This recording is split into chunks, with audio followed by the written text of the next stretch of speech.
വിശുദ്ധ യോഹന്നാൻ അറിയിച്ച നമ്മുടെ കർത്താവ് ഈശോ മിശിഹായുടെ പരിശുദ്ധ സുവിശേഷം അധ്യായം 17. ഇത്രയും പറഞ്ഞതിനു ശേഷം യേശു സ്വർഗത്തിലേക്ക് കണ്ണുകൾ ഉയർത്തി പ്രാർത്ഥിച്ചു. പിതാവേ, സമയമായിരിക്കുന്നു. പുത്രൻ അവിടുത്തെ മഹത്വപ്പെടുത്തേണ്ടതിന് പുത്രനെ അങ്ങ് മഹത്വപ്പെടുത്തണമേ.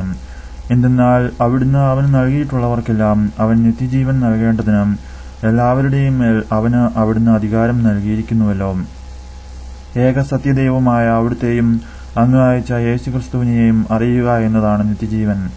അവിടുന്ന് എന്നെ ഏൽപ്പിച്ച ജോലി പൂർത്തിയാക്കിക്കൊണ്ട് ഭൂമിയിൽ അവിടുത്തെ ഞാൻ മഹത്വപ്പെടുത്തി. ആകയാൽ പിതാവേ, ലോകസൃഷ്ടിക്ക് മുമ്പ് എനിക്ക് അവിടുത്തോടുകൂടി ഉണ്ടായിരുന്ന മഹത്വത്താൽ ഇപ്പോൾ അവിടുത്തെ സന്നിധിയിൽ എന്നെ മഹത്വപ്പെടുത്തണമേ. ലോകത്തിൽ നിന്ന് അവിടുന്ന് എനിക്ക് നൽകിയവർക്ക് അവിടുത്തെ നാമം ഞാൻ വെളിപ്പെടുത്തി. അവർ അങ്ങയുടേതായിരുന്നു. അങ്ങ് അവരെ എനിക്ക് നൽകി. അവർ അങ്ങയുടെ വചനം പാലിക്കുകയും ചെയ്തു. അവിടുന്ന് എനിക്ക് നൽകിയതെല്ലാം അങ്ങിൽ നിന്നാണെന്ന് അവർ ഇപ്പോൾ അറിയുന്നു. എന്തെന്നാൽ അങ്ങ് എനിക്ക് നൽകിയ വചനം ഞാൻ അവർക്ക് നൽകി. അവർ അത് സ്വീകരിക്കുകയും ഞാൻ അങ്ങയുടെ അടുക്കൽ നിന്ന് വന്നുവെന്ന് സത്യമായി അറിയുകയും അങ്ങ് എന്നെ അയച്ചുവെന്ന് വിശ്വസിക്കുകയും ചെയ്തു. ഞാൻ അവർക്കു വേണ്ടിയാണ് പ്രാർത്ഥിക്കുന്നത്, ലോകത്തിനു വേണ്ടിയല്ല. അങ്ങ് എനിക്ക് തന്നവർക്കു വേണ്ടിയാണ് പ്രാർത്ഥിക്കുന്നത്. എന്തെന്നാൽ അവർ അവിടുത്തേക്കുള്ളവരാണ്. എനിക്കുള്ളതെല്ലാം അങ്ങയുടേതാണ്, അങ്ങേക്കുള്ളതെല്ലാം എന്റേതും. ഞാൻ അവരിൽ മഹത്വപ്പെട്ടിരിക്കുന്നു. ഇനിമേൽ ഞാൻ ലോകത്തിലല്ല, എന്നാൽ അവർ ലോകത്തിലാണ്. ഞാൻ അങ്ങയുടെ അടുത്തേക്ക് വരുന്നു. പരിശുദ്ധനായ പിതാവേ, നമ്മെപ്പോലെ അവരും ഒന്നായിരിക്കേണ്ടതിന് അവിടുന്ന് എനിക്ക് നൽകിയ അവിടുത്തെ നാമത്തിൽ അവരെ അങ്ങ് കാത്തുകൊള്ളണമേ. ഞാൻ അവരോടുകൂടി ആയിരുന്നപ്പോൾ അങ്ങ് എനിക്ക് നൽകിയ അവിടുത്തെ നാമത്തിൽ ഞാൻ അവരെ സംരക്ഷിച്ചു. ഞാൻ അവരെ കാത്തു സൂക്ഷിച്ചു. വിശുദ്ധ ലിഖിതം പൂർത്തിയാകാൻ വേണ്ടി നാശത്തിന്റെ പുത്രനല്ലാതെ അവരിൽ ആരും നഷ്ടപ്പെട്ടിട്ടില്ല.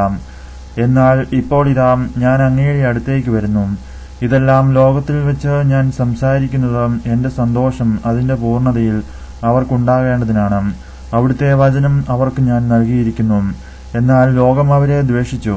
എന്തെന്നാൽ ഞാൻ ലോകത്തിന്റേതല്ലാത്തതുപോലെ അവരും ലോകത്തിന്റേതല്ല. ലോകത്തിൽ നിന്ന് അവരെ അവിടുന്ന് എടുക്കണമെന്നില്ല, ദുഷ്ടനിൽ നിന്ന് അവരെ കാത്തുകൊള്ളണം എന്നാണ് ഞാൻ പ്രാർത്ഥിക്കുന്നത്. ഞാൻ ലോകത്തിന്റേതല്ലാത്തതുപോലെ അവരും ലോകത്തിന്റേതല്ല. അവരെ അങ്ങ് സത്യത്താൽ വിശുദ്ധീകരിക്കണമേ. അവിടുത്തെ വചനമാണ് സത്യം. അങ്ങ് എന്നെ ലോകത്തിലേക്ക് അയച്ചതുപോലെ ഞാനും അവരെ ലോകത്തിലേക്ക് അയച്ചിരിക്കുന്നു.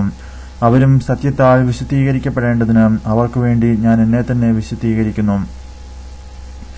അവർക്കു വേണ്ടി മാത്രമല്ല, അവരുടെ വചനം മൂലം എന്നിൽ വിശ്വസിക്കുന്നവർക്കു വേണ്ടി കൂടിയാണ് ഞാൻ പ്രാർത്ഥിക്കുന്നത്.